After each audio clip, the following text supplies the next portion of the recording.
মাশাআল্লাহ ভাইজান, আপনার মেয়েকে আমাদের খুব পছন্দ হয়েছে।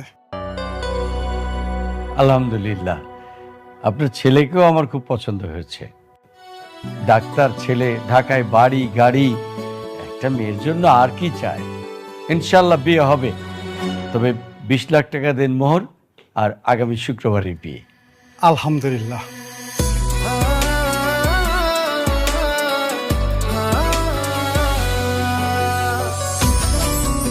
আসসালামু আলাইকুম আঙ্কেল, সবাই কেমন আছেন? এই ছেলেকে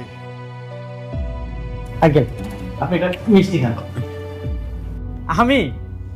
আমি হচ্ছি পাত্রীর বয়ফ্রেন্ড।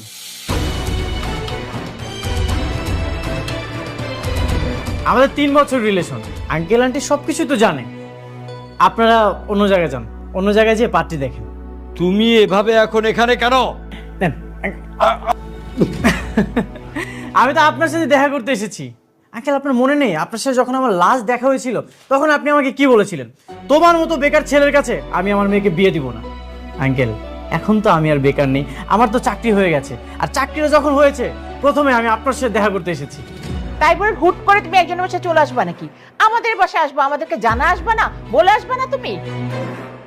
আন্টি জানিয়ে আসার তো সময়ই পাইনি। আমার যখন জবটা হয়ে গেছে আমি এতটা এক্সাইটেড ছিলাম, সোজা আপনাদের বাসায় আমি চলে এসেছি। এখন আমি তো আমার কথাটা রেখেছি। আঙ্কেল এবার আপনি আপনার কথাটা রাখেন। কিন্তু আপনারা আমার জন্য অপেক্ষা না করেই পাত্র দেখছেন, আঙ্কেল এটা কিন্তু একদমই উচিত নয়।